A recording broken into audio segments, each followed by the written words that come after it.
Have you ever checked your blood sugar and felt your stomach drop when the number was higher than you expected? What you eat next can either help calm that spike down or quietly push it even higher. Before we break down the foods, do one quick thing for your future self. Like this video, subscribe for simple doctor-led health guidance, and share it with one person who is trying to control their sugar without confusion. Now let's be very clear from the start. Food is powerful, but food is not magic. If your blood sugar is extremely high, if you feel very sick, if you have vomiting, confusion, chest pain, trouble breathing, or your reading is staying dangerously high, you need medical help. This video is education, not personal medical advice. But for many people dealing with mild to moderate blood sugar spikes, the right food choices can make a real difference. The mistake most people make is that they only ask, "What should I stop eating?" That matters, of course, but the better question is, what can I eat right now that helps my body handle glucose better? Because blood sugar is not only about sugar, it is about speed. How fast food turns into glucose, how fast glucose enters your blood, how fast your body can move it into your muscles and cells, and how much pressure your pancreas is under while all of this is happening. Imagine your bloodstream like a small road. When you eat a big bowl of white rice, sweet cereal, soda, or dessert on an empty stomach, glucose can rush into that road like traffic after a stadium event. Too many cars, too fast, and everything jams. Your pancreas tries to send insulin, like traffic police, to move the glucose into cells. But if the rush is too large or your body is insulin resistant, glucose stays high for longer. The best foods for lowering blood sugar fast are not usually the fancy ones. They are foods that slow digestion, reduce glucose absorption, improve insulin response, and help your muscles use sugar more efficiently. They do not always drop blood sugar like medicine can, but they can help bring the number down more safely and prevent the next spike from becoming bigger. Let's begin with one of the most useful foods you can eat when blood sugar is high: non-starchy vegetables.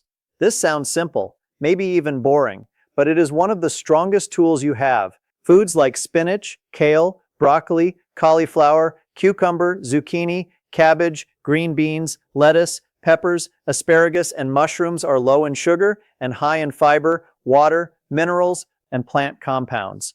They fill your stomach without flooding your blood with glucose. Fiber is the key.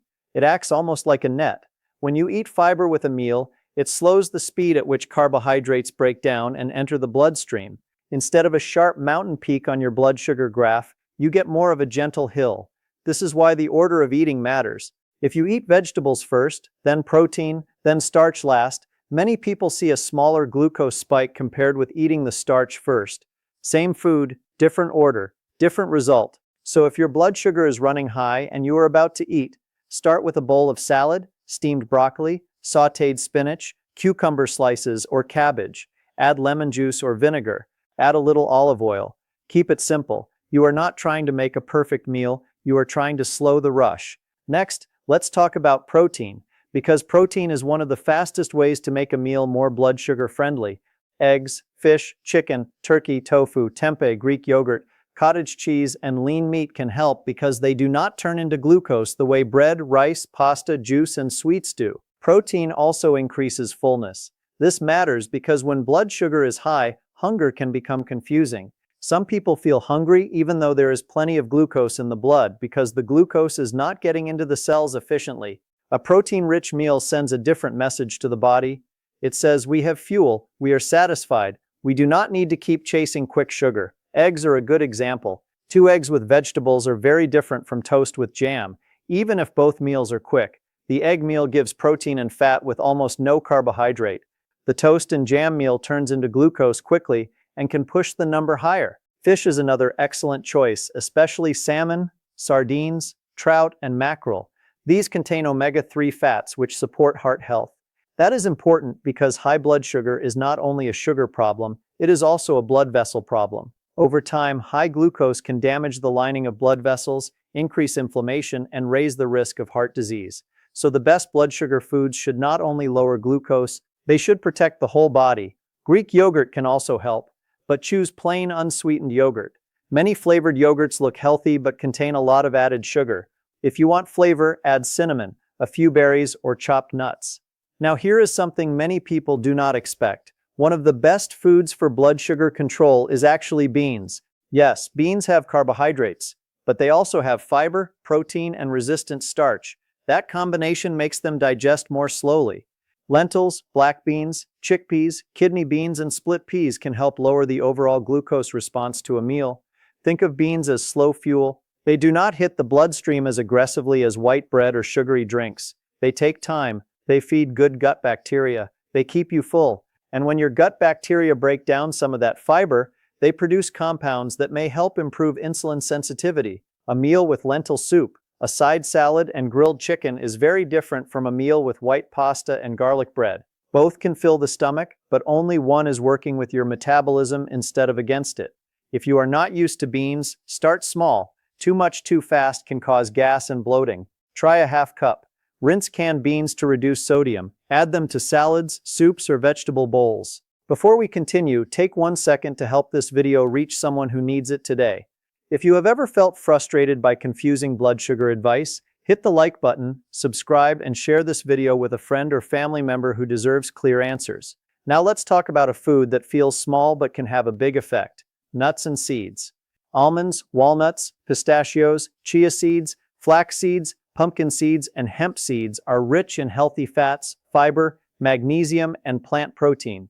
When eaten in the right amount, they can reduce the glucose impact of a meal or snack. For example, eating an apple by itself may raise blood sugar more quickly in some people, but eating a smaller apple with a tablespoon of peanut butter or a handful of almonds slows digestion. The sugar from the fruit enters the blood more gradually. Chia seeds are especially interesting because they absorb liquid and form a gel. That gel-like fiber can slow stomach emptying and carbohydrate absorption. A simple chia pudding made with unsweetened milk, cinnamon, and a few berries can be a blood sugar-friendly breakfast or snack. Flax seeds are also helpful, but they should be ground. Whole flax seeds often pass through the gut without being fully digested. Ground flax can be added to yogurt, oatmeal, smoothies, or salads, but portion size matters. Nuts are healthy, but they are calorie-dense. A small handful is helpful. A giant bowl can work against weight goals, and weight management is important for many people with insulin resistance. Now we need to discuss cinnamon because it gets a lot of attention online. Cinnamon may help some people improve fasting blood sugar or insulin sensitivity modestly, but it is not a cure. The problem is that people hear cinnamon lowers blood sugar, and then they sprinkle cinnamon on pancakes covered in syrup. That is not how this works. Cinnamon is best used as a support tool. Add it to plain Greek yogurt, add it to oatmeal with nuts, add it to chia pudding, add it to coffee without sugar. It gives flavor without adding glucose, and it may provide a small metabolic benefit. One warning: do not take large amounts of cinnamon supplements without talking to a clinician, especially if you have liver disease or take medications. Cassia cinnamon, the common type, can contain coumarin, which may be harmful in high amounts. Food amounts are usually fine for most people. Now let's talk about vinegar. This may surprise you, but vinegar taken with a meal may reduce the blood sugar rise after eating, especially when the meal contains carbohydrates. Apple cider vinegar is popular, but regular vinegar can work too. The acetic acid in vinegar may slow stomach emptying and improve how muscles take up glucose, but again, this is not magic. You do not need to drink harsh shots of vinegar. In fact, that can irritate your throat, upset your stomach, and damage tooth enamel. A safer way is to use vinegar as part of food. Put it in a salad dressing, add it to vegetables, use it in a marinade. Mix 1 to 2 teaspoons into a large glass of water if your clinician says it is safe for you, but do not overdo it.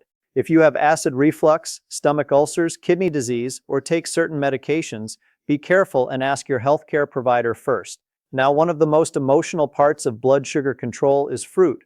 People often ask, do I have to give up fruit? For most people, the answer is no, but you do need to choose wisely. Whole fruit is very different from fruit juice. Juice removes much of the fiber and makes it easy to consume a lot of sugar very quickly. You can drink the sugar of 3 or 4 oranges in minutes, but you probably would not eat 4 whole oranges that fast. The best fruits for blood sugar tend to be high in fiber and lower in sugar. Berries are excellent. Strawberries, blueberries, raspberries, and blackberries give sweetness, fiber, and antioxidants. Apples and pears can also be good, especially with the skin, but watch the portion. Citrus fruits like oranges and grapefruit can fit too, though grapefruit can interact with some medications, so check if that applies to you. The trick is to pair fruit with protein or fat, berries with plain Greek yogurt, apple slices with almond butter, pear with walnuts. This turns fruit from a fast sugar snack into a balanced snack. Now let's talk about oatmeal, because this one can go either way. Oats contain beta-glucan, a type of soluble fiber that can help lower cholesterol and slow glucose absorption. But not all oatmeal is the same. Steel-cut oats or old-fashioned rolled oats are better choices than instant-flavored oatmeal packets. Those packets often contain added sugar and are processed to digest faster. If you eat oats, build them correctly. Use a modest portion, add chia seeds or ground flaxseed, add cinnamon, add nuts, add a few berries. Do not add brown sugar, honey, sweetened creamer, or a big banana if your sugar is already high. Healthy foods can become glucose bombs when the toppings are wrong. Now we need to discuss the most overlooked blood sugar food of all, water. Water does not contain fiber, protein, or vitamins in a dramatic way. But hydration matters. When you are dehydrated, blood becomes more concentrated, and glucose readings may look higher. Drinking water also helps the kidneys remove excess glucose through urine when blood sugar is elevated. This does not mean you can drink water and erase a dangerous blood sugar level, but if you are mildly high and dehydrated, water can help support the body's natural correction process. What should you avoid? Sugary drinks. Soda, sweet tea, energy drinks, flavored coffees, fruit juice, sports drinks, and many smoothies can raise blood sugar quickly. Liquid sugar is one of the fastest ways to spike glucose because it requires little digestion. If you want one change that gives a big return, remove sugary drinks first. Choose water, sparkling water without sugar, unsweetened tea, or black coffee if you tolerate caffeine. Just remember, caffeine can raise blood sugar in some people, especially if it affects stress hormones or sleep. Now let's talk about the plate method, because it makes all of this practical. When you build a blood sugar-friendly plate, make half the plate non-starchy vegetables. Make 1/4 protein. Make 1/4 high-fiber carbohydrate if you are including carbs. Then add a small amount of healthy fat.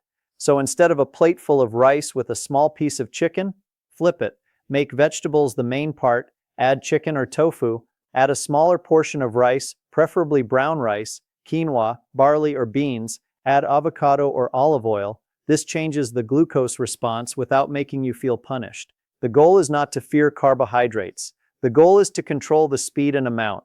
There is another important point. The same food can affect two people differently. One person may handle oatmeal well, another may spike from it. One person may do fine with brown rice, another may need a smaller portion.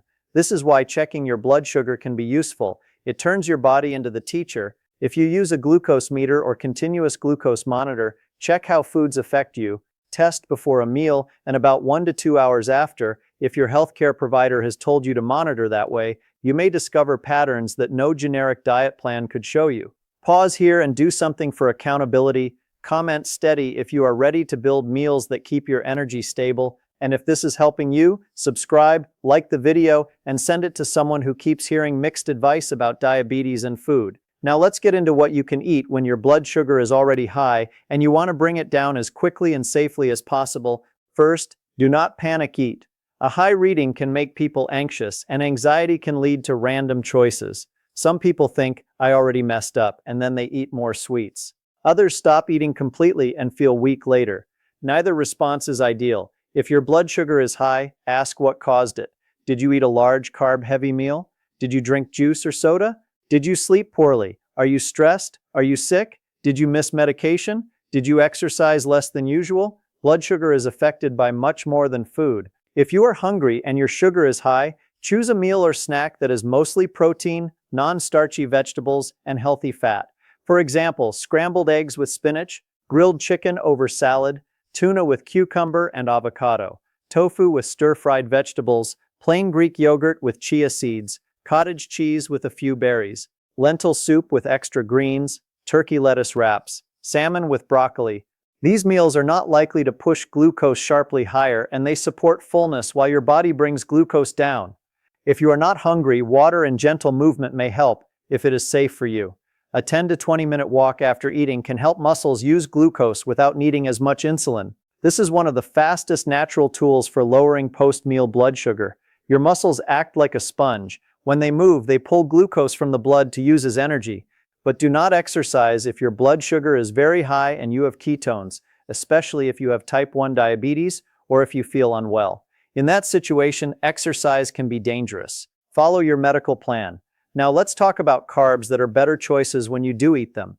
Quinoa, barley, lentils, beans, chickpeas, steel-cut oats, sweet potatoes with the skin, and intact whole grains usually raise blood sugar more slowly than white bread, white rice, crackers, sugary cereal, pastries, and regular pasta. The more processed a carb is, the faster it usually acts. Barley is a great example. It contains soluble fiber and has a lower glycemic impact than many refined grains. Lentils are another strong choice because they combine protein and fiber. Sweet potatoes can work for some people, but portion size matters. A small sweet potato with protein and vegetables is very different from a giant sweet potato with sugar and marshmallows. Pasta is tricky. Regular pasta can spike some people, especially in large portions. If you eat it, keep the portion small, choose higher fiber versions if possible, add protein, and include a big salad or vegetables first. Some people do better with chickpea or lentil pasta, but check your response because not everyone reacts the same. Now let's discuss healthy fats. Avocado, olive oil, nuts, seeds, and fatty fish can help slow digestion and improve meal satisfaction. Fat does not directly turn into blood sugar, but it is not a free pass. Too much fat, especially with a high-carb meal, can keep blood sugar elevated for longer in some people because digestion slows and glucose may enter the blood over many hours. This is why pizza can be so confusing. Blood sugar may not spike immediately, but several hours later it can rise and stay high. That is the combination of refined flour, large portions, and fat. So healthy fat is helpful, but balance matters. Now, one food group that deserves more attention is fermented foods. Plain yogurt with live cultures, kefir without added sugar, sauerkraut, kimchi, and fermented vegetables may support gut health. The gut microbiome appears to play a role in inflammation, insulin sensitivity, appetite, and metabolism. We are still learning, but a healthier gut environment may support better blood sugar control over time. The key phrase is without added sugar. Some kefir drinks and yogurts are loaded with sugar. Some fermented foods are very high in sodium, so choose carefully and keep portions reasonable. Now we need to talk about breakfast, because breakfast can set the tone for the whole day. Many common breakfasts are basically dessert in disguise. Cereal, muffins, white toast, pancakes, sweet coffee drinks, fruit juice, granola bars, and flavored yogurt can all send blood sugar up early. Then the crash comes, then cravings come, then the whole day becomes harder. A better breakfast is built around protein and fiber, eggs with vegetables, Greek yogurt with chia and berries, cottage cheese with nuts, tofu scramble, smoked salmon with cucumber, a small bowl of steel-cut oats with flax, cinnamon, and walnuts. These meals give the body a calmer start. If you notice that your blood sugar is higher in the morning even before eating, that may be the dawn phenomenon. Hormones rise in the early morning and tell the liver to release glucose. This is common. A lower carb, higher protein breakfast may help some people, but medication timing, sleep, stress, and liver glucose output can all play a role. Talk with your healthcare provider if morning numbers are often high. Now let's talk about the emotional side, because nobody sticks with a plan that makes them feel trapped. If you think blood sugar control means never enjoying food again, you will eventually rebel. The goal is not punishment. The goal is strategy. You can enjoy food, but you need to understand sequence, portion, pairing, and frequency. If you want rice, have a smaller portion and pair it with vegetables and protein. If you want fruit, choose whole fruit and pair it with nuts or yogurt. If you want dessert, have it occasionally after a balanced meal, not alone on an empty stomach. If you want bread, choose higher fiber bread and do not make it the center of every meal. Blood sugar control is not about one perfect meal. It is about repeated patterns. A single spike is information. A daily spike is a habit, and habits are where health changes. There are also foods that look healthy but often cause trouble. Smoothies can be one. A smoothie with fruit juice, banana, honey, and sweetened yogurt may contain more sugar than a dessert. If you want a blood sugar-friendly smoothie, use unsweetened Greek yogurt or protein powder, leafy greens, chia seeds, a small amount of berries, and water or unsweetened milk. Keep it thick, not like juice. Drinking calories fast can still be a problem. Granola is another. It sounds healthy, but many granolas have added sugar and are easy to overeat. Dried fruit can also be concentrated sugar. A small amount is fine for some people, but handful after handful can spike glucose. Rice cakes, crackers, and low-fat snacks can be misleading too. Low fat does not mean low sugar. Many low-fat products replace fat with starch or sugar, which can raise blood glucose quickly. Now, let's make this very practical. If your blood sugar is high and you need a simple food plan for the next meal, build it like this. Start with water. Then eat non-starchy vegetables first. Add protein, add healthy fat. If you add carbohydrates, choose high-fiber carbs and keep the portion smaller. Finish with a short walk if safe.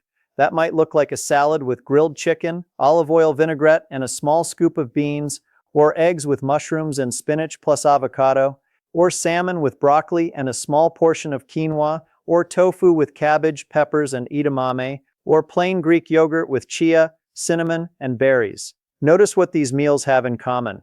They are not extreme, they are not starvation meals, they are calm meals, and calm meals create calmer glucose curves. Here is another simple trick. Add before you subtract. Instead of only saying, I cannot eat this, say, what can I add to make this better? Add vegetables, add protein, add fiber, add water, add a walk.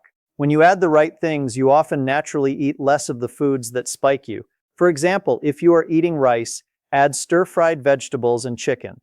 If you are eating toast, add eggs and avocado. If you are eating fruit, add Greek yogurt. If you are eating soup, add beans and greens. This approach feels less restrictive, and that makes it easier to keep doing. Now let's talk about timing. Late-night eating can be a problem for some people. If you eat a big carb-heavy meal at night and then go to sleep, your muscles are not very active, digestion is slower, and glucose may stay elevated. Poor sleep then makes insulin resistance worse the next day. It becomes a loop.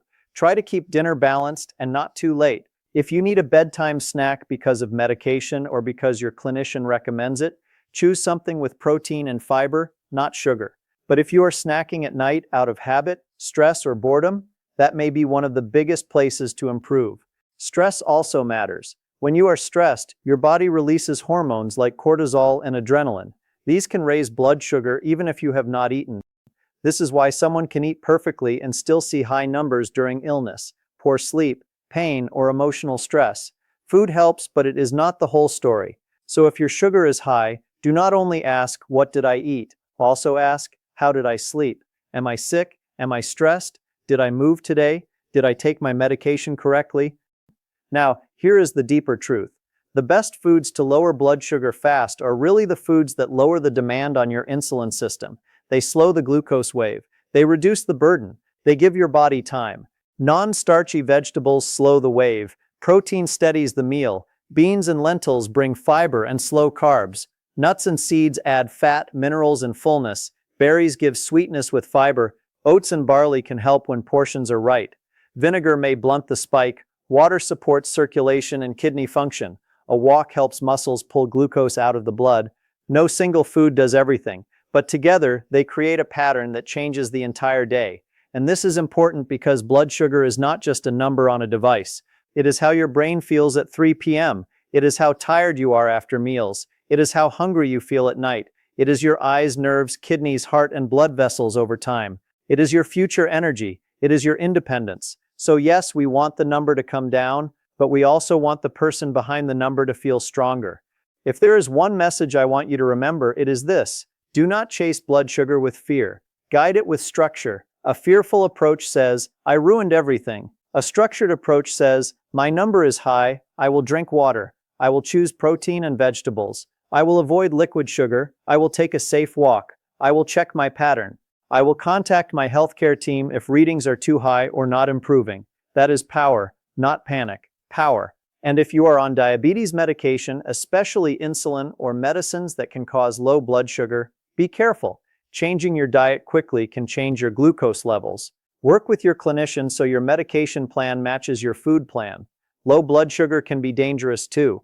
Now let's finish with a simple list you can remember. If blood sugar is high, reach first for water, leafy greens, broccoli, cucumber, eggs, fish, chicken, tofu, Greek yogurt, cottage cheese, beans, lentils, chia seeds, flax seeds, nuts, avocado, olive oil, berries, and vinegar-based dressings. Be cautious with juice, soda, candy, pastries, white bread, large rice portions, sugary cereal, sweet coffee drinks, and snacks that are mostly refined starch. Eat vegetables before starch. Pair carbs with protein. Choose whole fruit over juice. Use fiber like a shield. Use movement like medicine. Use your glucose readings like feedback, not judgment, because the goal is not to be perfect. The goal is to become consistent enough that your body starts trusting the pattern. One meal can start that pattern. One walk can support it. One better breakfast can change the morning. One week of steady choices can show you that you are not helpless. Blood sugar may feel mysterious,